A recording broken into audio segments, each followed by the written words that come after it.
Fala galera, meu nome é Rodrigo Araújo, tenho 19 anos, sou aluno da Universidade de Salvador, né, a Unifax, Salvador, Bahia. Estou cursando hoje Sistema de Informação, para quem não conhece muito é 80%, sei lá, 85% igual à ciência da computação, só para a galera se basear um pouco. Juntamente com mais dois colegas meus aqui de sala, vamos apresentar uma videoaula, tentando baixar o nível de abstração aí do pessoal, né, que é fã de videogame, assim como eu. Vamos mostrar as suas arquiteturas por dentro, adquirir informações novas aí pra gente não estar sabendo só o básico, eu procurar saber mais profundamente aí. Então, essa matéria, das 6 que a gente pega, uma delas é arquitetura de computadores. Muito interessante por sinal, com o professor Marcos Pacheco, que a gente já tinha mostrado no slide anterior. E é um trabalho nosso do segundo semestre que teve um enorme prazer, porque a gente já tentava baixar o nível de abstração em relação aos videogames. A gente procurou agora saber as características das suas arquiteturas, procurou saber mais a sua função internamente. E aí vamos tentar mostrar para vocês aí o que a gente conseguiu pesquisar, assim como eu, Rodrigo Araújo, mais dois amigos meus, Pedro Henrique Gomes e Wallace Soares. E a introdução é que os consoles de videogame são hoje uma das principais escolhas de diversão de crianças, adultos, até mesmo idosos. Ou seja, os videogames eles não escolhem sexo, nem idade, nem caráter, nem nada. Simplesmente ele veio com o intuito de nos divertir, de passar o tempo como você queira. Muitas pessoas jogam aí por diversão, para passar o tempo. E realmente é uma ferramenta muito usada por quase todo mundo. Conheço idosos, mulheres que jogam, e dos piores gráficos aos mais atuais. Não importa qual, mas o videogame sempre está presente em alguma casa. E nos slides a seguir mostraremos profundamente alguns dos consoles mais conhecidos do mundo. Realmente não devo falar todos, porque são muitos videogames. Nosso tema pediu 9 videogames, os 9 mais atuais, desde o Magnavox ao mais atual, que é o PlayStation 3. E aí vamos ver cada um deles aí detalhadamente. Olá, meu nome é Wallace Borges Soares. Eu vou falar um pouquinho sobre o Magnavox Odyssey 2. Ele foi um videogame fabricado pela Magnavox e lançado no mercado em 1978 pela Philips. Chegou ao Brasil em maio de 1983. Essa parte.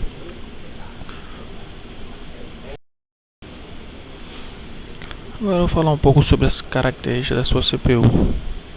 Ou seja, ele possui um CPU Intel 8048, que é considerado como um computador em um único chip. Ou seja, ele é um microcontrolador, membro da família Intel MCS48. Esse microcontrolador possui 1 KB de memória RAM, 64 bytes de memória RAM, um temporizador e um oscilador, ou seja, um gerador de clock. Ele, como eu já havia dito, esse microcontrolador de 8 bits rodava a 1,39 MHz. Ele não era multicore, possuía 96 instruções, sendo que 70% estavam em apenas 1 byte. Ele possuía também a memória RAM de 256 bytes. Dando continuidade, temos também a memória cache. Ele possui a memória cache de 64 bytes. Naquele tempo, memória muito pouco. Possui a memória RAM de 1024 bytes. Seus barramentos funcionavam a 4 a 8 bits. As transferências. Sua saída de vídeo como de áudio funcionavam à base do cabo coaxial. Os jogos do Magnavox Odyssey 2, eles eram armazenados em cartuchos, e cada cartucho possuía uma memória RAM embutida na faixa de 1 a 4 KB de memória cada cartucho. Ele possui a arquitetura CISC. Esse processador Intel 8048 possui a arquitetura CISC, ou seja, o uso pipeline muito pouquíssimo, já que a arquitetura CISC, para se obter o uso pipeline, é o que? Ou seja, moderado. mas não deixa de ser super escalar. Olá, vou falar agora sobre o Atari 2600. Esse lindo videogame aí que foi lançado no ano de 1977 e a fabricante é a própria Atari. Temos algumas características do Atari 2600, ou seja, CPUs fabricada pela MOS Technology 6507, possui uma frequência de operação em torno de 1,19 MHz, ou seja, ele é um processador não multicore, possui registrador de 8 bits e um front serial bus de 6 bits. Possui pouca memória RAM, naquela época todos os jogos possuíam pouca memória RAM, né? Comparado aos de hoje, 128 bytes apenas de memória RAM, sendo que a memória RAM era de 4 bytes. Módulo de armazenamento eram em cartuchos, a memória utilizada era a ROM, possuía 1 a 4 KB também. E a sua saída de áudio e vídeo era normalmente utilizada por cabo coaxial, mas existia assim um modo também de conectá-lo via AV. Olá, agora eu vou falar sobre o Sega Master System. Eita, que lembra do Sonic, hein? Quem é que não gostava desse jogo? Jogo maravilhoso. Saudade. Vamos lá, o Sega Master System foi lançado em 1986, lançado pela própria Sega, também conhecida no Japão como SG-1000 Mark III. Vou falar agora um pouco das suas características. Ele usa uma CPU Zilog Z80. Ele roda com frequência de 3.5 MHz. Tem a taxa de transferência de bits a 8. A taxa de transferência é a 8 bits. A sua memória RAM é de 64 KB, ou seja, 8 KB. A VRAM, que é a memória do vídeo, 128 KB, ou seja, 128 KB, ou seja, 16 KB. E temos também a memória ROM de 384 KB. Os jogos naquela época eram armazenados em cartuchos. O Sega Master System não deixou de mudar isso. Não mudou isso, na verdade, né? Deixou armazenado também em cartuchos, utilizando memória ROM, que possui a quantidade de 1, 4 ou 8 KB. O videogame possui uma entrada para cartuchos, para cartão de memória e um slot de expansão que era somente utilizado no Japão. Utilizava também cabo coaxial, mas também possuía suporte para saída áudio e vídeo. Então, agora eu vou falar sobre o Mega Drive, né? Primeiro, talvez o primeiro videogame aí de muitos, né? Assim como o meu. Meu primeiro videogame foi o Mega Drive, que é o sucessor do Master System, acabado de ser apresentado agora.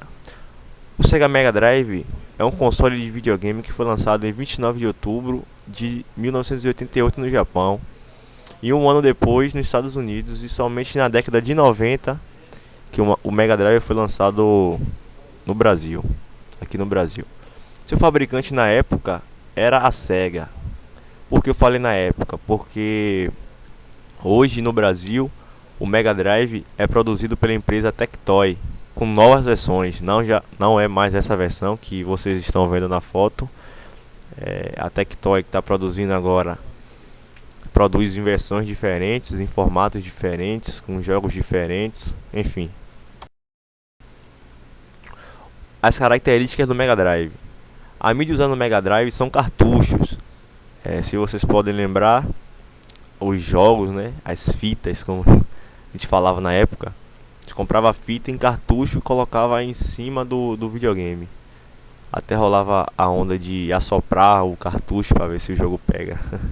A CPU Motorola MC68000, controladores 1 a 2 gamepads, frequência de clock 7,6 MHz. O processador é de 66 bits, no caso aí um processador limitado, né? Até por causa da época, 1988 ainda não tinha essa tecnologia toda. E ele tinha um coprocessador Z80, um clock de 3,5 MHz, que é responsável pelo controle do áudio e pelo uso de adaptador para rodar jogos do seu antecessor. Caso cara decidiu se atualizar, no caso, comprou o Mega Drive, mas tem um jogo que ele curtiu muito do Master System, e esse coprocessador era justamente para isso. Além do ele fazer o controle do áudio, ele era responsável pelo adaptador para rodar os jogos do Master System, no caso do antecessor do Mega Drive. Ele é multicore. O que é multicore? Multicore é quando um console utiliza mais de um núcleo no seu processamento. Sua memória RAM principal era de 64 KB, SRAM era o tipo da memória. Memória ROM apenas 2 KB. Sua arquitetura é RISC. Geralmente nessa época, né, até hoje, muitos videogames utilizam a arquitetura RISC. Praticamente todos, porque a arquitetura RISC ele é mais rápido, e no caso dos videogames eles têm que ser muito rápidos para não travar, não dar o famoso lag. Barramento de endereço externo de 23 bits e 2 sinais de bytes de seleção. O total de 25 linhas pode atingir 16 megabytes de memória física com resolução de byte. Aí mostrando o barramento externo do Mega Drive. Endereço de armazenamento 16 bits. Registradores internos, eles são separados em duas fases. Ele contém 8 registradores de 32 bits cada, de uso geral, e 32 bits de 32 e 8 registradores de 32 bits de endereço para outras diversas funções, totalizando 16 registradores de 32 bits. A mídia, como eu falei, cartucho, e capacidade normal de 1 megabyte de suporte aí, né, de peso. Curiosidades agora do Mega Drive. Um acessório de bastante valor na época foi um coprocessador da Sega, que foi o Sega 32X. É um coprocessador com finalidade de ultrapassar a sua concorrente Nintendo, a fim de se aproximar a um console de 32 bits. Por quê? Nessa época, vocês vão ver a seguir, a Nintendo foi lançada na mesma época do Mega Drive. Eles eram muito concorrentes. Era uma empresa querendo derrubar a outra. Só que ambos tinham um processador de 16 bits. Ou seja, se uma quisesse ser diferencial a outra, tinha que ser pelos jogos, porque o poder de processamento de ambos era iguais. E com isso, a Sega decidiu criar um acessório de valor na época, a fim de se aproximar de um console de 32 bits, aumentando drasticamente o poder de processamento. O coprocessador é encaixado na entrada de cartucho do Mega Drive, ou seja, foi criado para aumentar drasticamente, como eu falei, o poder do processamento e velocidade do console. É o console da quarta geração, com mais de 29 milhões de unidades vendidas, e o seu mascote principal é o Sonic, muito conhecido aqui em todo mundo, a fim de bater de frente com o Mario, mascote principal da Nintendo, sua maior concorrente. Então, foram muitas unidades vendidas, né? Foi um grande sucesso na década de 90. E o seu mascote principal ficou marcado como Sonic, né? Primeiro jogo aí de muitos de vocês. A fim de bater de frente com o Mario, que foi o primeiro mascote da Nintendo fixo, que fez muito sucesso lá com o Super Nintendo, enfim. Agora vamos falar um pouco sobre o Super Nintendo, a grande concorrente da Sega na década de 90. O Super Nintendo é um console da Nintendo. Foi lançado em 1990 no Japão e em 1991 nos Estados Unidos. Vocês podem ver que o Super Nintendo foi criado depois do Mega Drive. O sucesso de sua venda foi superior a 50 milhões de unidades por todo o mundo. Praticamente quase o dobro do que o Mega Drive foi vendido.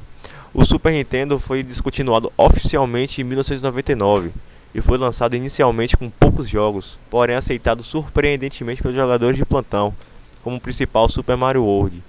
Super Mario World ficou marcado na história do Super Nintendo pela aceitação dos seus clientes, né? Todo mundo que comprava o Super Nintendo, todo mundo que teve Super Nintendo, com certeza vai conhecer esse jogo, Super Mario World. Além, assim, não só o Super Mario World, mas qualquer outro Mario que ficou de mãos dadas com a Nintendo, né? Principalmente seu mascote principal. As características do Super Nintendo: processador de 16 bits, igualmente ao Mega Drive, até aqui não tem nada diferente. CPU Western Design Center, que é a sigla dele, como vocês podem ver, CMD GTE 65C816. Arquitetura CISC já é uma arquitetura diferente da do Mega Drive, que era a RISC. A arquitetura CISC é muito mais lenta, porém tem suas vantagens, que a gente pode ver na aula de arquitetura aí com o professor Pacheco, né? A grande diferença aí da arquitetura RISC e da arquitetura CISC. A arquitetura CISC é mais complexa, número de instruções, complexo structure, e o resto eu esqueci. Frequência de clock 1.7 MHz, variando de 1.7 a 3.5 MHz, variando aí a depender do processamento do console. Barramento de 16 bits, memória cache do processador principal é de 1 MB. Memória do vídeo e memória RAM 1 MB. Meio de armazenamento de jogos, cartucho também, com capacidade para 4 MB. Frequência de clock 16 bits, não é frequente o uso de pipeline, quase nulo. Por quê? Porque a arquitetura do Super Nintendo é a arquitetura CISC, e geralmente na arquitetura CISC o uso de pipeline é quase nulo. Ele não podemos dizer que ele não existe, porém o uso é muito pequeno. O que é pipeline? Para quem deve estar se perguntando. Pipeline é quando um processador ele não espera todas as funções acabarem para ele iniciar uma nova função. Pipeline ele faz funções, executa instruções sem precisar acabar outra para ele iniciar uma. Ele faz funções ao mesmo tempo, sendo assim aumentando o nível de processamento. As conexões dele aí, AV, né, que a gente lembra. Outros assuntos: cerca de 49, quase 50 milhões de unidades vendidas. Ou seja, isso dá pra ver o sucesso do console na década de 90 aí. É um console da quarta geração. E como eu havia dito, o jogo mais vendido foi o Super Mario World, com nada mais nada menos do que 20 milhões de unidades vendidas. Realmente foi o jogo que ficou marcado na história do Super Nintendo.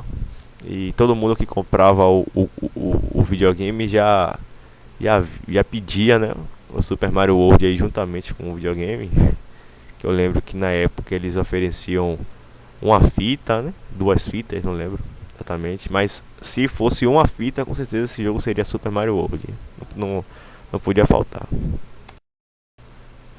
Agora falando um pouco sobre o Nintendo 64.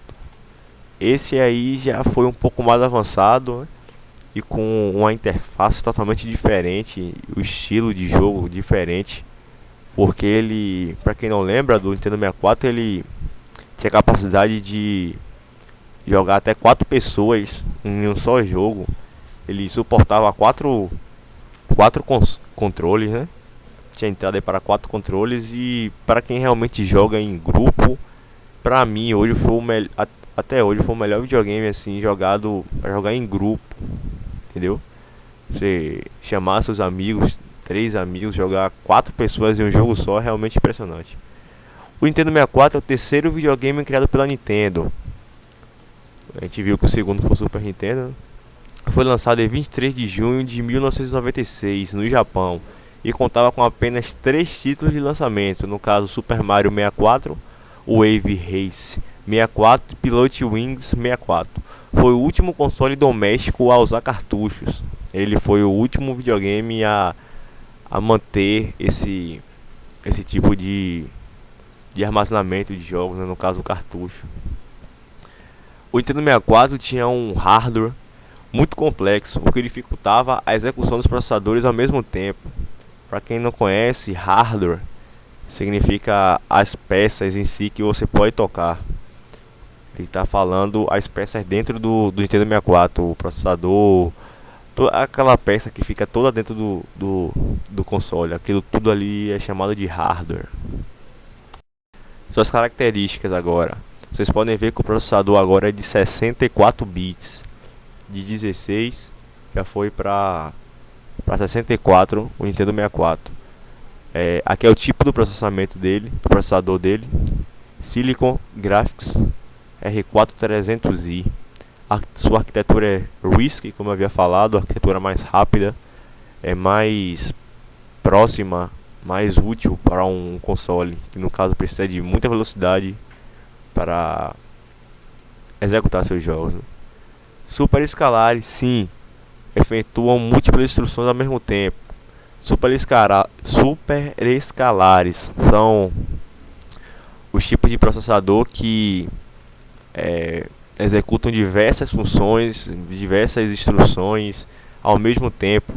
Isso é uma característica a fim de melhorar o processamento do console. O uso de pipeline, sim, por ser arquitetura RISC. Geralmente a arquitetura RISC usa muito pipeline, como eu já havia explicado o que é pipeline no console anterior. Frequência de clock 93.5 MHz, barramento de 64 bits, controladores de 1 a 4 gamepads, no caso 4 controles aí, né? O pessoal se divertir bastante aí em grupo. Capacidade de armazenamento de disquete de 64 MB e cartão de memória de 256 KB. A mídia, o cartucho aí, né, como a gente já viu, de 64 MB, que equivale a 512 megabits. Só memória RAM de 4 MB, podendo expandir até 8, né?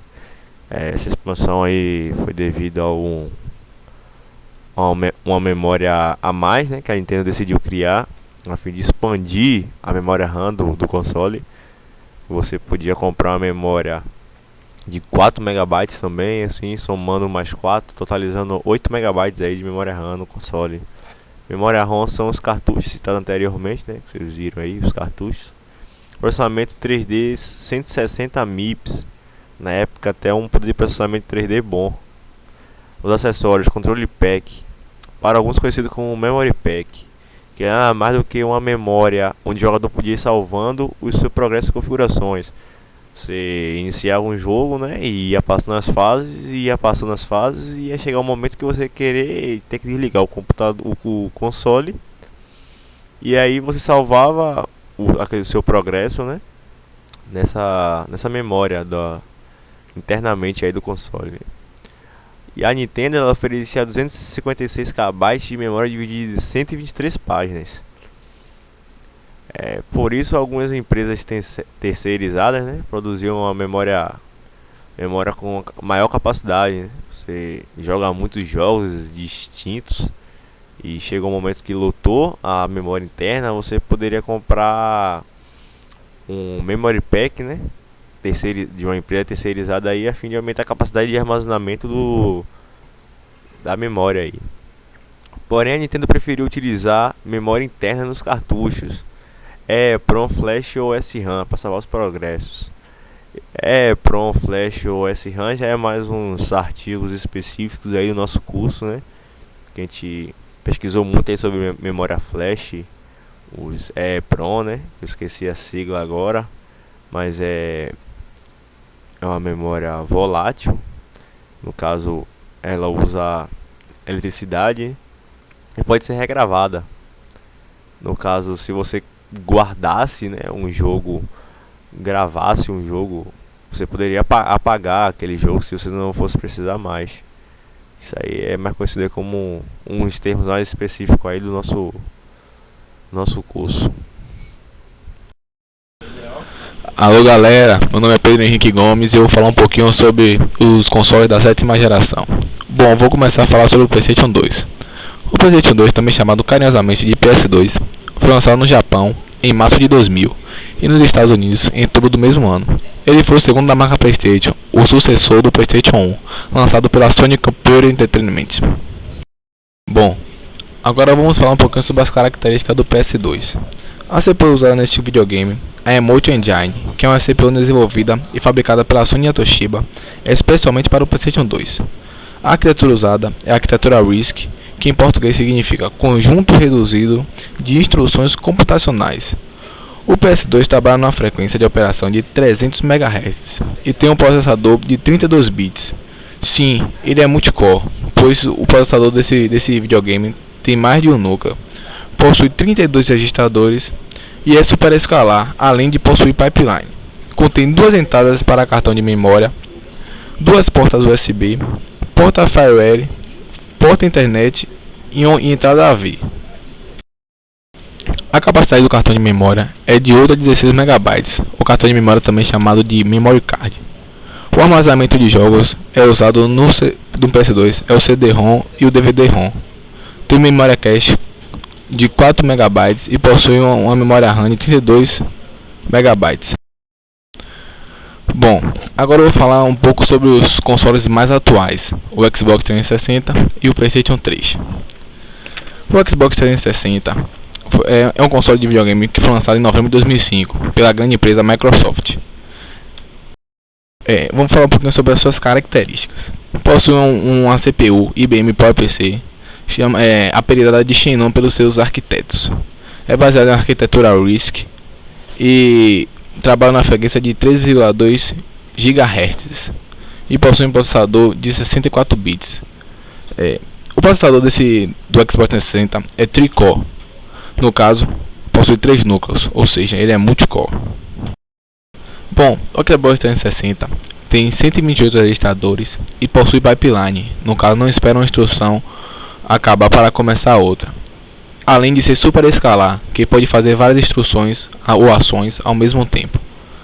Contém 3 portas USB 2.0, 2 slots de memória e porta IV, que no caso é infravermelho, entrada internet, entrada AV e HDMI.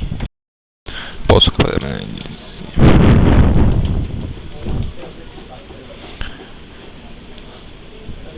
Bom, este console possui capacidade de armazenamento interno de 128 MB.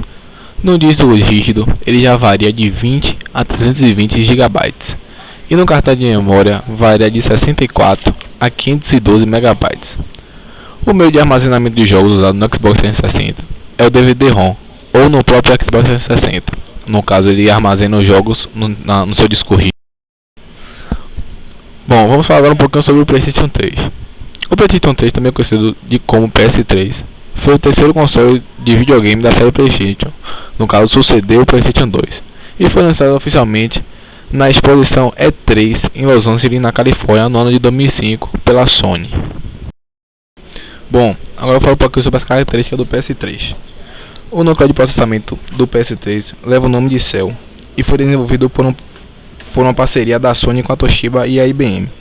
É um componente de resultado de trabalho de cerca de 400 engenheiros durante aproximadamente 4 anos de desenvolvimento. Possui uma arquitetura RISC e tem uma frequência de operação de 3,2 GHz e um processador de 64 bits. Bom, ele é multicore sim, pois tem 8 núcleos de processamento. Bom, o PlayStation 3 possui 122 registradores e contém o uso do pipeline superescalar explicado no console anterior. Possui uma porta Gigabyte Entertainment, 4 portas USB, uma saída HDMI e um componente de vídeo com cabo AV dedicado. Este console possui um disco rígido SATA de 2.5, variando seu armazenamento de 20 a 500 GB e possui uma memória flash de 12 GB. Seu meio de armazenamento de jogos é o DVD-ROM ou armazenado no próprio console, no caso no seu disco rígido. Ele tem 512 KB de memória cache e 512 MB de memória RAM, no caso 256 MB do sistema mais 256 MB do vídeo, totalizando 512. Então galera, esse é o fim aí do nosso trabalho de arquitetura, né? Como já havia dito, nós somos do curso de Sistema de Informação. Para vocês que quiserem mais informações, né, precisas aí de cada console, deixamos a referência de cada um aí, cada console que te apresentou, deixamos as suas referências. E se vocês quiserem fazer alguma pergunta, deixar algum comentário, alguma crítica, pode deixar aqui na descrição do vídeo que da medida do possível vamos estar respondendo aí a cada questionamento.